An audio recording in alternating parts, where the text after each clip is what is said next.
this week's Parsha are in Rebecca's stomach, right? Now, she doesn't know at this point she has twins. She thinks she has schizoid. Because on the one hand, she walks by the Beit Midrash, and the little baby wants to come. On the other hand, he walks by Avodah Zarah, and the little thing wants to come out. Until finally she learns, no, there are actually two people in her stomach, right? One is Yaakov, and one is Esau. Let's take a little interesting look at this. We're going to bring in an amazing Gemara from Nida on this as well. Gemara, first of all, the Rashi brings there that every time she walked by the Beit Midrash, or Torah study hall, Yaakov wanted to get out. Every time she walked by a house of idolatry, Esau wanted to get out. Now, what's the classic way we always learn that? You know, it's kind of like the Flintstones, right? You got the little Fred Flintstone with a halo and the little one with a horn. So there's good guy Yaakov, woohoo, I want to go learn in yeshiva. And then there's bad guy Esau, wow, I want to go worship idols and so on. That's how we learn it. We have a big problem with that. And that is, we know that there is no evil inclination in the womb. The evil inclination only begins at birth, not in the womb. In fact, just the opposite. We know that when a baby, Gemara Nida, is inside of its mother, it actually has a little, today we call it a GoPro, but in those days it was a little candle that sat on his head that enabled him to see from one end of the universe to the other. Who else had that power? Adam, the first man. So every human being is like Adam himself, is the human of all humans. So he has or she has this little candle that allows him or her to see from one end of the universe to the other. Not only that, he has an angel who teaches him the entire Torah. And you probably all remember that the minute the baby's about to be born, the angel pops him in the lip, puts that little groove, and everything is forgotten. And that's why if you ever have Google Translate for babies, when you hear the baby first being born, you're like, wah, wah, wah. Really translates it, what the, right? Because it's like, where am I? What happened? Right? So that power, however, until it's born, it's perfect. Halavai. I don't know if you remember the George Carlin. Can I quote him in the Beit Midrash? Okay. I remember the George Carlin piece where he says, if I was God, I would do just the opposite. You'd be born really old, right? And then he goes all the way back until you die inside the womb, like reverse the whole process. But anyhow, at that moment, that's like, it doesn't get better than there. It's downhill from there. A womb with a view. And so you have this struggle of Yaakov and Esau, and they're both angelic. So what does Rashi mean? How about this? Yeah, Rashi meant exactly what he said, but he didn't mean what we interpret. Rashi meant that when he came to the study hall, Yaakov wanted to go learn Torah. That's his job. He's to bring spirituality in this world. He is the Osei Tov. And when it came to the house of idol worship, yeah, Esau wanted to go there. But you know what he wanted to do? He wanted to burn it down. Esau's pure essence is to rid the physical world of evil. And when Esau is together with Yaakov as one, that's how they unify.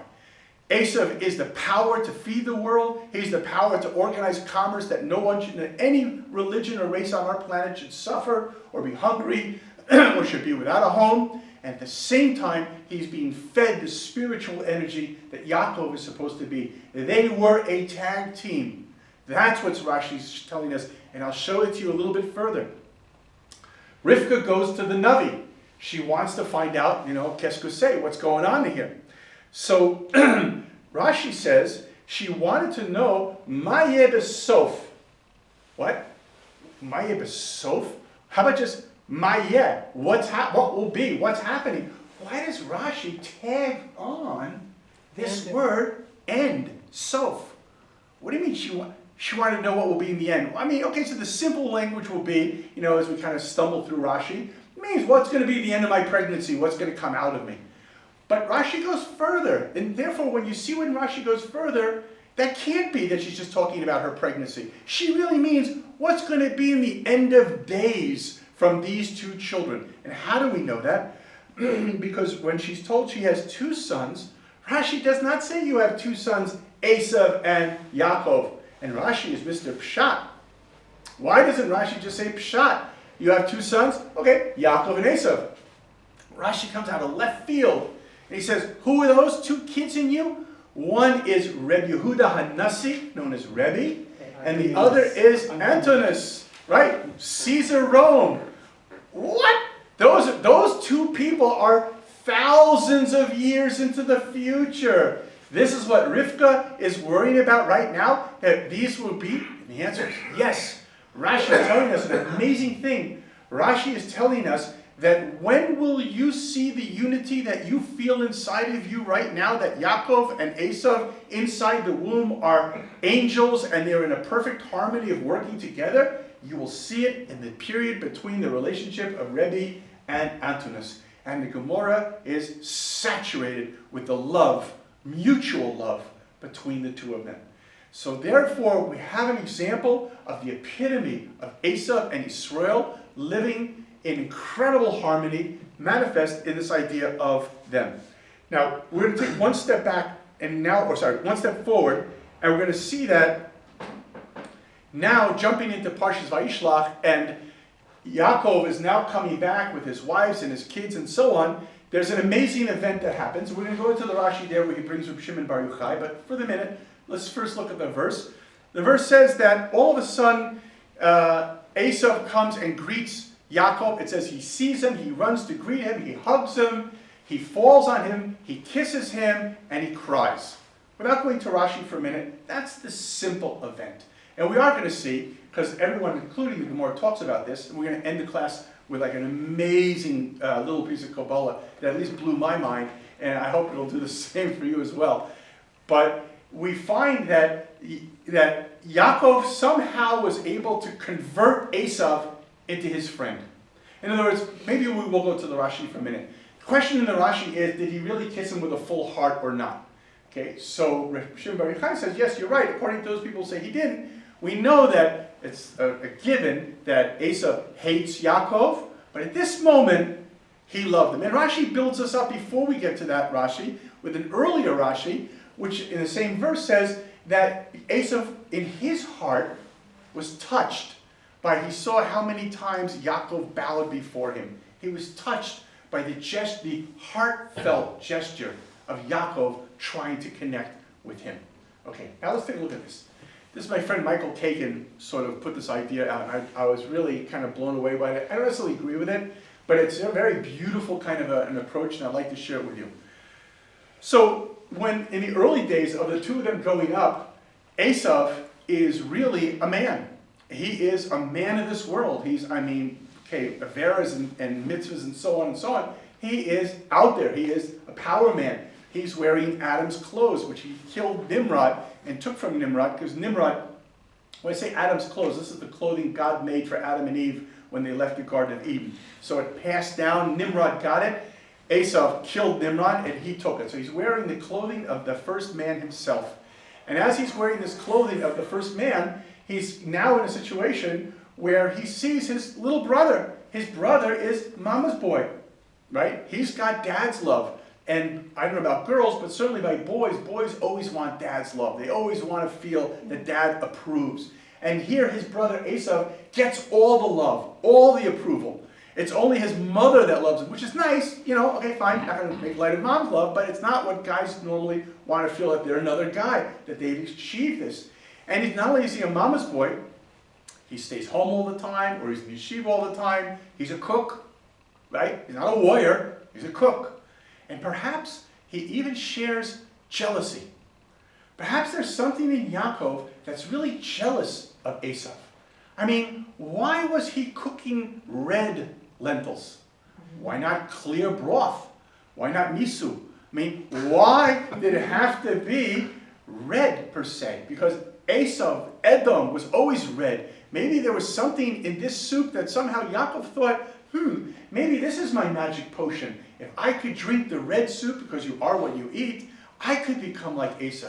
And at one point he even dresses like Esau. He puts on Esau clothing. But this was Yaakov. This was Yaakov who on the surface appears to be clever, tricky, deceptive. Let's talk about this. Why couldn't Yaakov just approach Esau and sit down and have a conversation about what is the value of the firstborn, and why, since Esau isn't interested in this, Let's just do this up front. And why, when it was time for the blessings, why couldn't there have been a family meeting? Everyone comes together, everyone puts the chips on the table.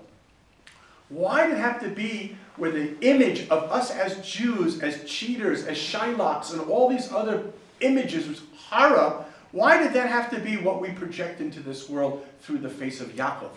And we know that the face of Yaakov is so holy, it's one of the four faces of God's throne. And not only is it one of the four faces of God's throne, but we know of all the attributes that we attribute the attribute of Emet to Yaakov. Yaakov is supposed to be the epitome of Emet. And suddenly his whole perception is as a liar and as a cheat. So what's happened now? All of a sudden, Esau, what does he see? Remember, they're twins. What does Esau see when he sees Yaakov coming back from the house of Lavan? He sees himself. He says, whoa, my brother's grown up. He's got 4 wives, not one. I've got 4 wives. He's got wealth and money and power, and he's been in the field. He now knows what it's like to be a grunt, to be in the trenches. He knows what it's like to work in the hardships of the winter and all. He's no longer hanging out. He's not a mama's boy anymore. He's like me. Yo, Yaakov, let's go do beers. Right? There you are. Suddenly he sees himself. But Yaakov says, no, I'm not you. I'm more than you. I'm Israel. I have learned how to combine Yaakov and Israel into one. I have a person, a whole person. And because I'm a whole person, when Esau says, Yeshli harbeh, I have a lot, Yaakov answers, says, Yeshli kol, I have everything. Now, in contrast, Esau was much more powerful and much richer. But Esau's focus was the disease of it's never enough. In fact, the Gemara says that this term, harbeh, the Gemara says that word alone is the word that destroys this world. Because the emphasis of I have a lot is about what I still don't have. So even if I have everything, but I don't really have the last little drop, I am humming and everybody bows to me. But one freaking little Jew, Mordecai, so what? No, I can't live if Mordecai doesn't bow. Because I need 100%. And that can never be satiated. In fact, this is the death of Esau. We know the famous story that when Yaakov is being buried and Esau comes and says, no, I have the place in the Machpelah. So there was the grandson of Don who was deaf, didn't know what was going on, took his 4x4, bam, pops Esau in the back of the head. His eyes, the Gemara says, popped out of his head and landed on Yaakov's chest. And Yaakov, who was dead, suddenly opens his eyes, sees Esau's eyes, and laughs. This is the Gemara. Verbatim. Okay? What is going on? Well, there are 2 ways to have your eyes. There's the famous story of Alexander when he comes to the Garden of Eden, the Gemara in Tummy, you might be familiar with. It's the amazing stories of Alexander and going all around the world, battling in Africa. And finally he comes to the Garden of Eden, he's pounding on the door, I am the king of the world, open the door. They're like, buzz off, dude, you're only a mortal. Hey, I came here, buzz off. Okay, can I at least get a t-shirt? I visited Garden of Eden, all I got was so the little like windows, like slide windows open, and they threw out an eyeball. What? I visited Garden of Eden, all I got was this eyeball. So the eyeball was alive. He didn't know what to do with it. The Gemara says he put the eyeball on a scale, and as he put gold on the other side of the scale, the more gold, the heavier the eye. The gold would go up and the eye would come down.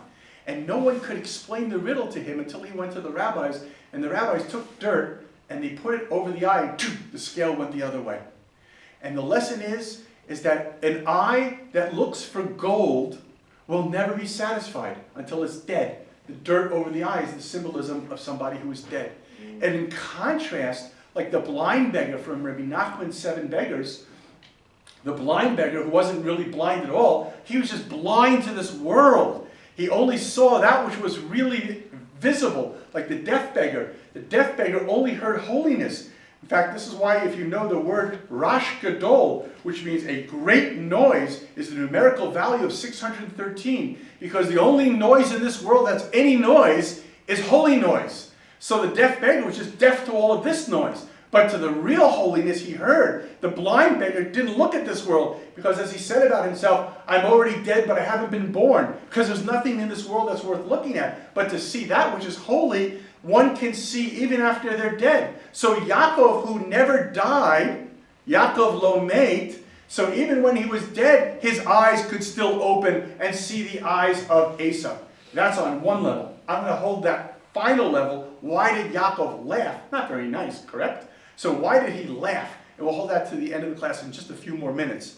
So therefore, what happens now is when Esau is encountering him, and there's this level of this coming to the next level of what was this encounter? How did he make him as his friend? So it says there that Reb Shimon says, Davar halacha, that we all know as a halacha, that Esau hates Yaakov. Now the Gemara says an interesting thing. The Gemara says whenever there's a language of halacha, it's the law. It means there was an argument, maybe not even in that area, it could be an argument like 3,000 other dapim away, who knows what. But now the Gemara is telling you that of that argument, here is the resolution. Where's there an argument? Who's arguing Reb Shimon? Who's arguing that Esau doesn't hate Yaakov? Who's arguing that the Gemara has to use this language? Okay, yeah, one guy says he doesn't, Reb Shimon says he does, and the law is Reb Shimon says he does. Okay, so nobody argues. So if nobody's arguing, why are we using the language halacha? And it's sort of funny, halacha, right? I mean, you can say mitziut, it's the reality, it's the nature, but halacha? I mean, like is it bedatz or is it only rabbanut? Well, I mean, what does it mean it's the halacha? So the answer is really an amazing thing. When we talk about machloket is like a machlaka. It's a department. It means this area as opposed to that area. So yeah, there's classical argument. Beis Hillel says you light candles 1 to 8. Beis Shammai says you light 8 to 1. But really, there's an idea that there are two different concepts. So really, what Reb Shimon is saying is that if we say that Esau hates Yaakov, that's in contrast to Esau, who loves Israel. And we know that hatred is a non-entity. Hatred, like cold, there's no such thing as cold. I mean, obviously you walk out in the winter, you don't say I'm absencing heat. But on a scientific level, cold is an absence of heat. In the same way that darkness, right? You don't have a little machine that like blows darkness into the room, right? Darkness is an absence of light. So hatred is an absence of love. Actually, the Baal Shem says a little bit further. He says that the opposite of hatred and love is apathy. That hatred is not the opposite of love. It is love, but it's frustrated. It's something where all that energy wants to be love, but for some reason the vessel to allow it to become love is not being provided. Could you just imagine this? Could you just imagine that in truth, how much the Palestinians love the Jews? I mean, you could say they love us to death, but I don't want to say that. But they love us. The world loves us. And how do you know? Because they're not apathetic to us. They don't ignore us. We're on their radar everywhere. And therefore, the only problem is that we have not converted ourselves into the vessel of being Israel that will give them that opportunity to turn their own hatred into love. It will happen, and we're going to get there. And here I'm going to show you something very interesting, and you'll see how this all ties into Kislev and Hanukkah as well. There were 8 blessings that Yitzchak had. 7 of them went to Yaakov, and the 8th one went to Esau. The blessing is symbolized by the numerical value of 26. So that's why I sort of pointed out earlier in the class this idea that there was a peace treaty between Rome and Israel for 26 years. So 26 is the name of Hashem. Yud Kei Vav Kei is the gematria of numerical value of 26. So each bracha was an ability to connect with the Shekhinah, with the divine presence, with Hashem in a various way. And the fact that Yitzchak has 8, here, would you like my word? Do you want this? I'm not going to drink it. Thank you. So the idea that he had 8, we know that the Balatorium, you want to see an amazing Balatorium. Take a look at the last Balatorium in last week's Parsha, in Parsha's Hayei Sarah. It says there, what's the last verse, according to how, not how Art Scroll translated, but how Chazal sort of translated. I understand why they did that, because it's hard to understand, but the word really is, and Ishmael fell before all of his brothers. And the next verse is the start of this week's parsha, Toldos. Elu Toldos Avram Yitzchak. And the Balatorian there says that in the end of days, when Ishmael will fall, quickly in our days, and we know that the fall of Ishmael, brace yourself, is that he does tshuva and becomes a holy man and a holy people. And so when he falls from his arrogance and finds his inner self and does tshuva, immediately that's when Mashiach comes, because Mashiach comes in the merit of Yitzchak, the morning Shabbat. God comes into the Avot, he says, the merit of all your children has been used up. Abraham says, kill him. Yaakov says, kill him. Obviously, Marsha explains, meaning, you know what? They're having a hard time down there in the world. Just bring them up here to Gan Eden, we'll all party out. But Yitzchak says, no, I gave my life for these people. And therefore, bring Mashiach instead. So Yitzchak is about the one who brings Mashiach.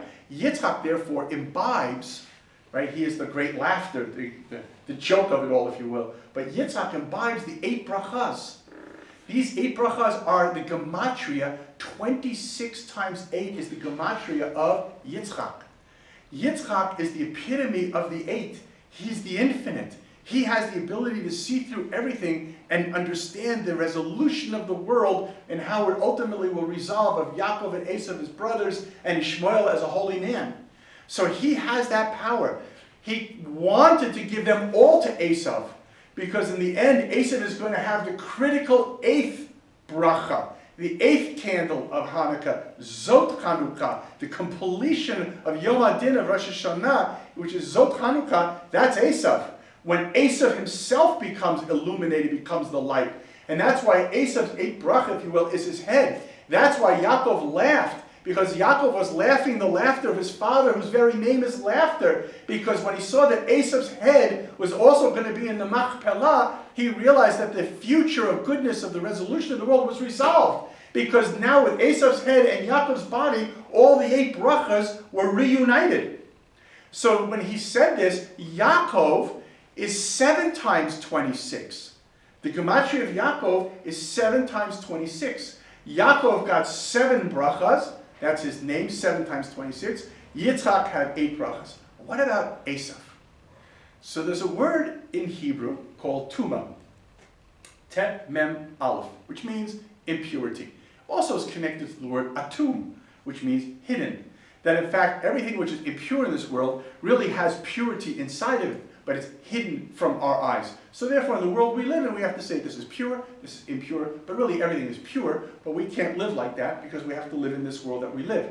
So therefore, there's a word called impurity. Now, the numerical value of impurity is 50. Right? We often talk about 50 as the Nun Shari Bina, the 50th gate of wisdom, but there's also an opposite gate, which is as much as the Nun Shari Bina of wisdom is the connection to the infinite, the 50th gate of impurity is game over. That's why it says that God had a sort of rush coming out of Egypt, because we were already at the 49th level. Had we entered the 50th, we would have never come out. That would have been it. Game over. Maybe someone else would have come out, but that would no longer be the Jewish people. They would have been dissolved. It would be a new creation. But as the Jews to come out, we couldn't hit that 50. And that's why the gematria of Tuma is 50. So, let's look at Esau's name. This is all the way, by the way, I'm sharing with you, is Torah from the Makneh, who's one of the great commentaries on Gemara and Kedushin. And he's writing this when it talks about, in Gemara and Kedushin, I think it's on Kaf Tet Amabet, the 7-headed dragon of the Beit Midrash of Abaya. So there was a rabbi there who got up when this dragon appeared, and he bowed to God, and each time he bowed to God, one of the dragon heads fell off until he killed the dragon. So Esau, look at Esau. Esau has 7 times 50 plus 26 is the gematria of Esau. 7 levels of Tuma and 1 level of Shem Hashem. This is Esau. He's 8 parts. Yaakov's only 7 parts. Yitzchak knew this. Yitzchak knew that Esau intrinsically is greater than Yaakov. And that's why he thought he could pull off the redemption right away. Rivka was smarter. She knew it had to go the long way. But this capacity of Esau was 8 levels, whereas Yaakov is only 7 levels. So Esau has 8 levels. However, the first 7 are Tuma. 7 times 50. Each one of these are the 50 Tumas. And then the 8th one is 26. So how many times did Yaakov bow to Esau? 7 times. Each time Yaakov bowed to Esau, he was extracting one level of that tumah. So what he was actually doing was going into his brother and finding the way to rectify his brother, not abandoning him, not cursing him, not belittling him, but finding the way to elevate him so that once he had cleaned out these 7 levels of tumah, all that was left in Esau was Shem Hashem. And therefore, out comes the love, out comes the hugging, out comes the kiss. Because he really loved him with all of his heart. Because those things which separated Esau and Yaakov through the horror of hatred, because of the misunderstanding and the lack of our ability to convert from Yaakov into Israel, had now been fulfilled, where Israel had now reached that, the night before this battle, he had reached that level of becoming Israel, and therefore he could create that rectification. That rectification is, of course, what is the idea of the 8 candles of Hanukkah. And that's why this comes in the month of Kislev. Because the challenge of the Jew is to become the Yaakov, which converts into the Yisrael, which becomes the heart, which is the call, which is itself, call is Gematria 50. And so therefore, by the power of call, and the letters of call are Kaf and Lamed, it's the 2 aspects of intellectual. It's the aspect of K, which is the power of imagination, of understanding something, of similarities, of how they appear. And it's also the letter Lamed, which is the power to learn, learning from life. So Yaakov begins in the world of Ka, everything is like as if, and he converts it to the world of having gone through real experience and real knowledge. And that is call. That's the heart of a person. And when we're able to make that, we are able to convert even Esau into Achi, into our brother, and to be able to bring the 8 Pravas together, which allows us in the month of Kislev to culminate that in Hanukkah, where we really bring that about. And here's the last point. This is the battle of the clothing of Adam. Who is the real man? In a dance in Rome, the man was all about this man standing on the cripple saying, we are the real man, and we're wearing the garments of Adam. Now, when was Adam created? Well, we know that he was created on Rosh Hashanah. But when was the world created? It was created earlier, 6 days, or Kaf Hey Elul, 25th of Elul. Now, in a perfect pregnancy, how long is a mommy pregnant? 9 months. So what is 9 months before? When did the inception of creation take place? Kaf Hey Kislev, the first night of Hanukkah. Oh. That was the night that the light came down into this world. And that's why Hanukkah becomes the ultimate rectification of showing the light of the miracle, which creates not only the world of nature, but also the world of the revealed miracle as well. So thank you very much. And